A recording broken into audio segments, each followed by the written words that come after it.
Hello दोस्तों, कैसे हैं आप लोग। उम्मीद करता हूं सब कुशल मंगल खुशी पूर्वक होंगे। चलते हैं एबीएस के शानदार टॉप 50 क्वेश्चन में। बस टकटकी लगाए हुए आप इन क्वेश्चन को तैयार कर लो और सीसेट के एग्जाम में यहां से जरूर ही आपको क्वेश्चन मिलने वाले हैं। देखते हैं पहला क्वेश्चन क्या बोलता है। तो देखो पहला क्वेश्चन कह रहा है, कोई डॉक्टर एक मशीन को खाने के लिए कुछ दवाइयाँ, एक मरीज को खाने के लिए कुछ दवाइयाँ लिखता है और साथ ही गुड़ और आंवला हरी पत्तेदार सब्जियां खाने का सुझाव देता है। तो मरीज किस रोग से पीड़ित है। हरे पत्तियां साग सब्जियों की जब बात आती है, गुड़ आंवला की बात आती है, तो साथियों पहचान लेना उसके अंदर खून की कमी होती है। और खून की कमी से कौन सा रोग होता है, एनीमिया रोग होता है। ध्यान रखना, मोर देन भारत की महिलाओं में, ज़्यादातर भारत की महिलाओं में खून की कमी होती है, हीमोग्लोबिन की कमी होती है। इसी वजह से अधिकांश भारत की महिलाओं में एनीमिया रोग पाया जाता है। इसके साथ ही नेक्स्ट अगला क्वेश्चन कह रहा है, क्वासियोरकर नामक रोग किसकी कमी से होता है। कौन सा, क्वासियोरकर नामक रोग किसकी कमी से होता है। तो आपका जवाब होना चाहिए भैया प्रोटीन की कमी से क्वासियोरकर रोग होता है। किसकी कमी से, प्रोटीन की कमी से होता है। किसकी कमी से होता है, प्रोटीन की कमी से होता है। ठीक है, इसके साथ ही नेक्स्ट है साथियों, चूहों के द्वारा फैलने वाला रोग कौन सा है। सब लोग जानते हैं, पहले बहुत चूहों के द्वारा रोग फैलते थे और हजारों की संख्या में, लाखों की संख्या में लोग मारे जाते थे। इसे बोलते थे प्लेग रोग। कई बार अंग्रेजों के समय भी प्लेग रोग फैला है। आज इसका क्या है, ट्रीटमेंट है, क्योंकि चूहे में रेबीज मिलते हैं। ठीक है ना, इस चीज़ को ध्यान रखना है। इसके साथ ही नेक्स्ट, हमारे शरीर के किस अंग के द्वारा अमोनिया को यूरिया में बदला जाता है। मतलब जो ये अमोनिया है NH3 जो है साथियों, वो किसके द्वारा, NH2CONH2, क्या NH2CONH2 यूरिया का सूत्र है, ये रासायनिक याद कर लेना। तो ये यकृत के द्वारा, किसके द्वारा, यकृत द्वारा, किसके द्वारा, यकृत के द्वारा चेंज किया जाता है। इसके साथ ही नेक्स्ट है, कह रहा मानव शरीर में पाचन का अधिकांश भाग किस अंग में संपन्न होता है। किसका, पाचन का, डाइजेशन जो होता है उसका अधिकांश भाग किस में होता है। तो ध्यान रखना, जो हमारा खाना होता है वो पेट में जाता है और वो फाइनली कहाँ पहुँचता है, अमाशय में। यही इसका पाचन होता है और यहीं पर HCl वगैरह ऐसे अम्ल आते हैं जो खाने को क्या करते हैं, जिसे पितारस वगैरह कहते हैं। ये खाने को क्या करते हैं, पचाते हैं, पचाने के लिए सहायक होते हैं। इसके साथ ही नेक्स्ट है, यह रोग मक्खियों द्वारा फैलता है। इस रोग में पतले दस्त होते हैं और खून की क्या होती है, खून भी आता है। और यह रोग कौन सा है, तो अब तो नहीं कह रहे, पहले बहुत ज़्यादा होता था। कई बार लोग क्या करते हैं, चटपटे के साथ मीठा बहुत ज़्यादा खा लेते हैं, कहते हैं आमसी बन रही है, तो इसी को हम क्या बोलते हैं, पेचिस कहते हैं साथियों। क्या कहते हैं, पेचिस कहते हैं। ये क्वेश्चन बार बार एग्जाम में पूछे जाने वाले हैं। नेक्स्ट कह रहा है, एक व्यक्ति दंत चिकित्सक से अपने दांतों में दर्द निवारण के लिए सुझाव मांगता है। तो चिकित्सक व्यक्ति को किस प्रकार के फल खाने का सुझाव देता है। मतलब अगर उसके दांत में कोई दिक्कत है तो कौन से फल खाने के लिए देगा, तो वो कहेगा खट्टे और गूदेदार फलों के लिए, खट्टे और गूदेदार फल खाने के लिए कहेगा उसे। ठीक है ना। इसके साथ ही नेक्स्ट है साथियों, यदि गांव में किसी महिला के गले की ग्रंथि में असाध्य रूप से वृद्धि हो रही है, मतलब वो बढ़ रही है, तो उस महिला में किस तत्व की कमी हो रही है। तो अगर गले में बढ़ रही है तो ये घेंगा रोग टाइप बन जाता है। क्या बन जाता है, घेंगा रोग।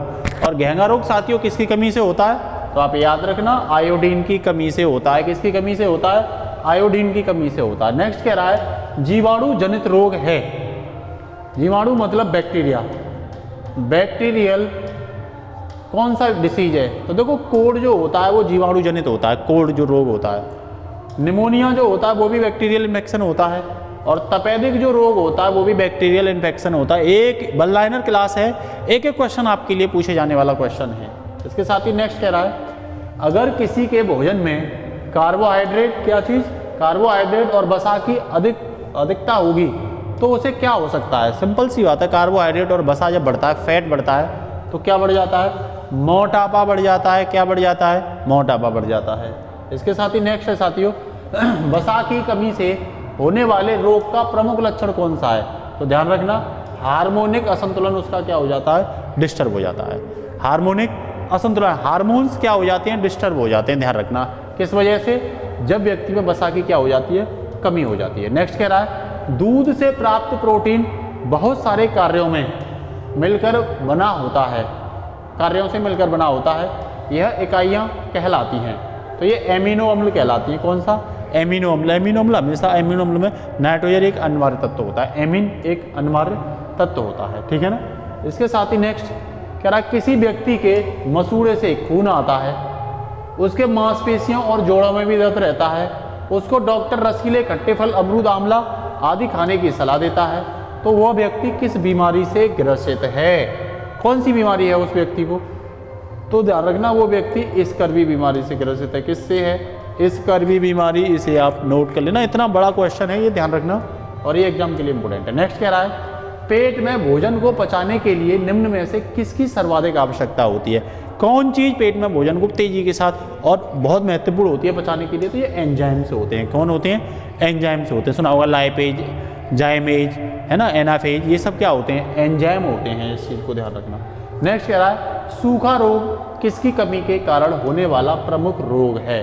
तो सूखा रोग आपको तब होगा जब आपके अंदर कार्बोहाइड्रेट की कमी हो जाएगी, आपके अंदर प्रोटीन की कमी हो जाएगी, तब आपको सूखा रोग जैसी बीमारी क्या कर लेगी? ग्रसित कर लेगी। इसके साथ ही नेक्स्ट कह रहा है निम्न में से कौन सा युग्म में विषाणु जनित बीमारी से संबंधित है? मतलब वायरस से। किससे साथियों? वायरस से। आप याद रखना, वायरस, विषाणु। तो पीलिया रोग हमेशा वायरस की वजह से होता है, चेचक हमेशा वायरस की वजह से होता है, और एडस और रेबीज ये दोनों ही रोग किसकी वजह से होते हैं? वायरस। एक एक पॉइंट को आप याद करके जाना, एग्जाम आप 30+ लेके आओगे, ये मेरी गारंटी है। नेक्स्ट है साथियों डेंगू रोग का वाहक कौन सा है? तो ये एंडीज मच्छर है। कौन सा है? एंडीज। ध्यान रखना डेंगू में प्लेटलेट्स की ज़्यादा कमी होती है। किसकी कमी होती है? प्लेटलेट्स की कमी ज़्यादा देखने को मिलती है। किसकी? प्लेटलेट्स की कमी, ठीक है। नेक्स्ट कह रहा है मलेरिया रोग किससे होता है? तो ये प्लाज्मोडियम फैल्सीफेरस, ठीक है ना, किससे होता है? प्लाज्मोडियम फैल्सीफेरस। ये प्रोटोजोआ होता है। क्या होता है? प्रोटोजोआ, है ना। इसके बारे में किसने बताया था? तो रोनाल्ड रॉस। ये कहाँ के थे? उत्तराखंड के थे, उन्होंने बताया था, जिन्हें नोबेल पुरस्कार भी मिला था। नेक्स्ट कह रहा है पश्चाम ऊतक प्राणियों के शरीर में कहाँ मिलता है? कौन सा? पश्चाम ऊतक। कौन सा साथियों? पश्चाम ऊतक। तो साथियों ये ऋष्णिका में मिलता है। किस में मिलता है? ऋष्णिका में मिलता है। नोट करके तैयार रखें। नेक्स्ट कह रहा है धूम्रपान से होने वाला प्रमुख रोग कौन सा है? किससे? धूम्रपान से होने वाला प्रमुख रोग कौन सा है? तो बता देना। धूम्रपान से फेफड़े इन्फेक्शन हो जाते हैं और फेफड़े का कैंसर भी हो जाता है धूम्रपान से, ठीक है। इसके साथ ही नेक्स्ट है विटामिन ए की कमी से होने वाला रोग कौन सा है? तो सबको पता है रतौंधी रोग है, ठीक है ना। रेटिनॉल किसका नाम है? किस विटामिन का नाम रेटिनॉल है? ये आप बताओगे, ठीक है। नेक्स्ट देखिए इस बीमारी की दवाई सिनकोना नामक पेड़ की छाल से बनती है, ठीक है ना। कुनैन जिसे बोलते हैं। इस बीमारी को दूर करने के लिए तालाबों, जलाशयों और मछलियाँ पाली जाती, तालाबों में और जलाशयों में मछलियाँ पाली जाती हैं। यह बीमारी कौन सी है? तो साथियों यह बीमारी मलेरिया है। कुनैन दवा बनाई जाती है किससे? सिनकोना के छाल से। इसके साथ ही नेक्स्ट है यह देखा गया है कि पाचन क्रिया बाहर की अपेक्षा अमाशय के अंदर अधिक तेजी से होती है। क्यों होती है अमाशय के अंदर तेजी से? तो कह रहा है अमाशय के अंदर भोजन का मथन मथा जाता है, जिससे उसकी सतह का क्षेत्रफल बढ़ जाता है और एंजाइम की क्रिया तेजी से हो जाती है। तो सतह का क्षेत्रफल बढ़ने की वजह से एंजाइम की क्या होती है साथियों? क्रिया होती है। नेक्स्ट कह रहा है किस विटामिन की कमी से गांव से रक्त का बहना, ठीक है ना। तो गांव से नहीं है ये, शरीर से रक्त का बहना नहीं रुकता। तो विटामिन के की कमी से, विटामिन के की अगर कमी होती है तो रक्त का थक्का नहीं जमता, ये ध्यान रखना। विटामिन के रक्त के को थक्का बनाने के काम आती है, ठीक है ना। इसके साथ ही नेक्स्ट है अस्थमा बीमारी है, तो ये श्वास से संबंधित है, फेफड़ों से संबंधित है। किससे? फेफड़ों से, ठीक है। इसके साथ ही नेक्स्ट है साथियों किस गैस की गहन संलग्नता हीमोग्लोबिन से होती है? किस गैस की गहन संलग्नता हीमोग्लोबिन की? तो कार्बन मोनोऑक्साइड। कौन सी? Carbon monoxide. कार्बन मोनोऑक्साइड में एक ऑक्सीजन होता है और कार्बन डाइऑक्साइड में 2 ऑक्सीजन होता है। नेक्स्ट कह रहा है कौन से शब्द समूह आपस में निकट रूप से संबंधित हैं? तो मच्छर, मलेरिया, एनीमिया, रक्ताल्पता, है ना, ठीक है। तो ये रक्त अल्पता और लोह ये आपस में एक दूसरे से क्या है, सटे। निम्न में से रोग का वह समूह जो मच्छरों से फैलता है, तो डेंगू मच्छरों से फैलता है साथियों, मलेरिया मच्छरों से फैलता है और चिकुनगुनिया भी मच्छरों से ही फैलता है, ठीक है। इसके साथ ही नेक्स्ट है, निम्नलिखित में से किस विटामिन का रासायनिक नाम साइनोकोबालामिन होता है? किसका होता है? साइनोकोबालामिन। तो ध्यान रखना विटामिन B12 का नाम होता है। किसका होता है?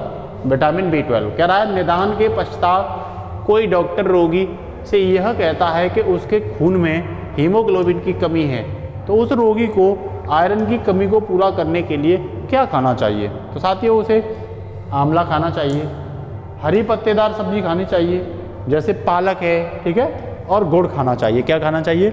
गुड़ भी खाना चाहिए। इसके साथ ही नेक्स्ट है, पोलिया होता है, क्या होता है? तो पोलियो पहले तो ध्यान रखना वायरस से होता है और ये दूषित जल और भोजन खाने की वजह से पोलियो होता है, ठीक है। इसके साथ ही नेक्स्ट है, विटामिन सी की कमी से होने वाली बीमारी का नाम बताइए। तो स्कर्वी जो होती है वो विटामिन सी की कमी की वजह से होता है। कौन सा? स्कर्वी होता है, ठीक है। इसके साथ ही नेक्स्ट कह रहा है किस विटामिन की कमी से रक्त का थक्का नहीं जमता? तो अभी थोड़ी देर पहले ही बताया था, विटामिन के की कमी से रक्त का थक्का नहीं जमता है।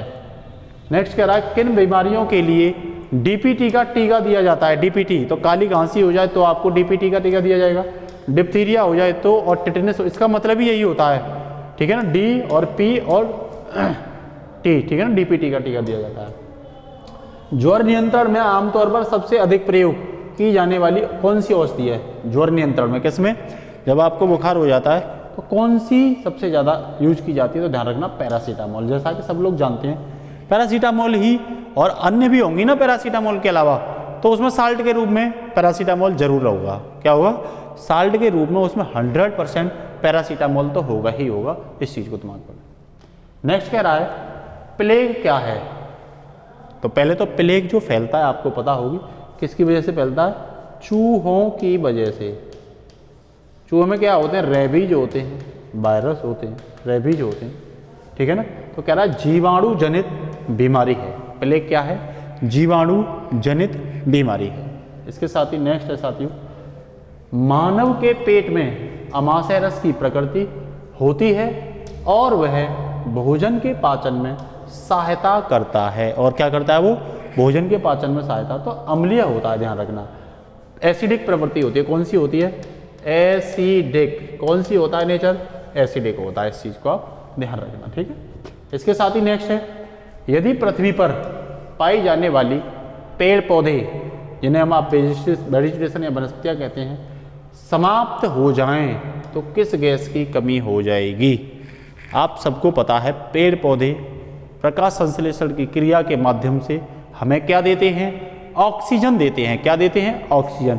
और हम क्या करते हैं? ऑक्सीजन को अपने खाना पचाने के लिए, ऊर्जा प्राप्त करने के लिए खाना को क्या कर देते हैं? ऑक्सीजन के माध्यम से दहन कर देते हैं और उसके माध्यम से हम क्या निकालते हैं? CO2।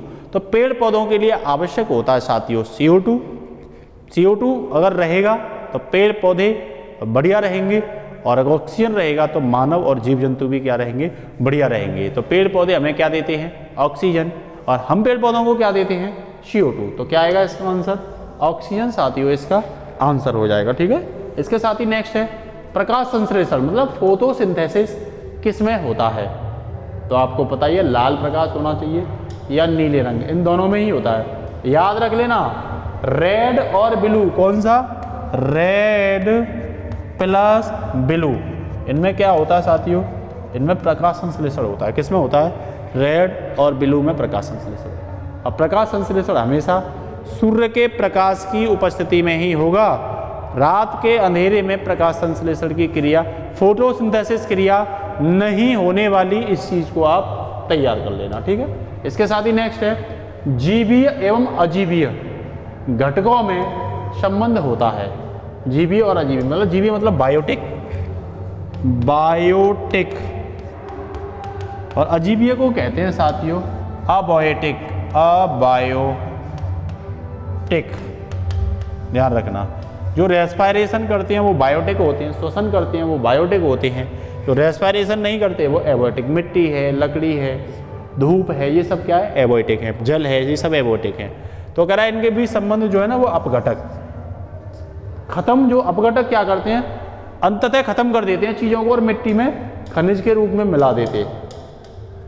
ठीक है ना, मान लो किसी बॉडी को खत्म करना है तो उसमें कैल्शियम, पोटेशियम वगैरह को इस रूप में खत्म करके किस में मिला देते हैं, मिट्टी में मिला देते हैं। तो ये कौन होते हैं, कंप्लीट अपघटक जो होते हैं, ये पूर्णतः चीज़ों को खत्म कर देते हैं। जैसे दीम है, क्या है, अपघटक है। ठीक है ना, फंजाई अपघटक है। ठीक, इसके साथ ही नेक्स्ट है ऊर्जा का प्रवाह, एनर्जी फ्लो एक ही दिशा में होता है, वे भी कई पथों से गुजरता है।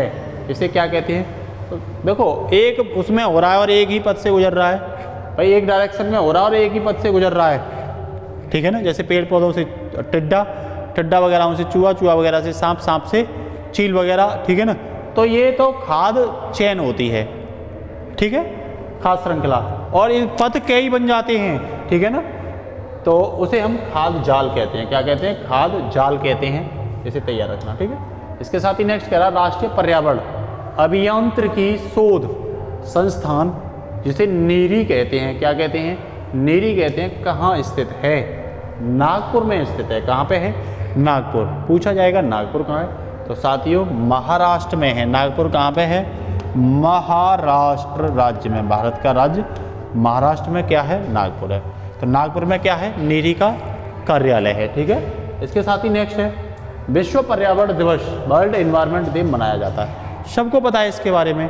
ये कब मनाया जाता है, तो ये 5 जून को सेलिब्रेट किया जाता है। इस दिन जो है वो पर्यावरण के प्रति लोगों को जागरूक किया जाता है, क्योंकि उस दिन पृथ्वी सम्मेलन वगैरह और ये सब के बाद इसको निकाला गया था फाइनली कि भाई 5 जून को क्या मनाना चाहिए, पर्यावरण को जागरूक हो। पर्यावरण पर लॉस बहुत हो रहा था, लोग संसाधनों का अतिदोहन कर रहे थे, जिससे कि पर्यावरण में बेहद बड़े पैमाने पर लॉस।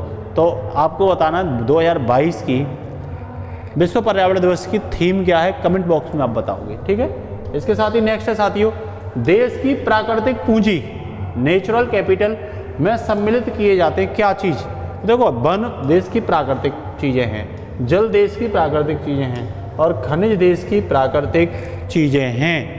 जल, वन, खनिज सब नेचुरल रिसोर्स है ना, नेचुरल प्राकृतिक संसाधन भी आप कह सकते हो। ठीक है ना, अब इसके बाद कह रहा पृथ्वी के चारों ओर गैसों के समूह को क्या कहते हैं भाई, तो जहाँ तक गैसें फैली हुई हैं उसी को हम वायुमंडल कहते हैं, उसी को हम एटमॉस्फेयर कहते हैं। क्या कहते हैं, एटमॉस्फेयर, वायुमंडल। ठीक है ना, तो इसमें देखो क्षोभ मंडल, समताप मंडल, मध्य मंडल और आयन मंडल, वाह्य मंडल, वैर मंडल, ये सब किसमें शामिल होते हैं, पृथ्वी के वायुमंडल में शामिल होते हैं। ठीक है ना, जिसमें क्षोभ मंडल जो होता है वो वायुमंडल की सबसे निचली परत होती है और वाहिर मंडल जो होता है साथियों, एक्सोस्फीयर जिसे कहते हैं, वो वायुमंडल की सबसे बाहरी परत होती है। वायुमंडल की सबसे निचली परत में ऑक्सीजन की मात्रा पाई जाती है और वाहिर मंडल में हाइड्रोजन की मात्रा अधिक पाई जाती है। ठीक है, इसके साथ ही नेक्स्ट कह रहा है वह कार्य जो पेड़ पौधों का नहीं है, मतलब पेड़ पौधों का क्या कार्य नहीं है, तो पेड़ पौधे कभी वायु का प्रदूषण नहीं करते, बल्कि वायु को स्वच्छ करने के काम और आते हैं, बल्कि वायु में ऑक्सीजन की मात्रा को बढ़ाने के काम आते हैं और हमारे लिए, हमारे स्वास्थ्य के लिए बेहद इंपॉर्टेंट होते हैं। तो साथियों आज अगर आपको क्लास अच्छी लगती है तो इसे दबा के शेयर किया करिए, अपने फ्रेंडों को भी अपने साथ सिलेक्शन के लिए तैयार करिए। तो आज के लिए इतना ही, फिर मिलते हैं। नमस्कार, जय हिंद साथियों, खुदा हाफिज, अलविदा।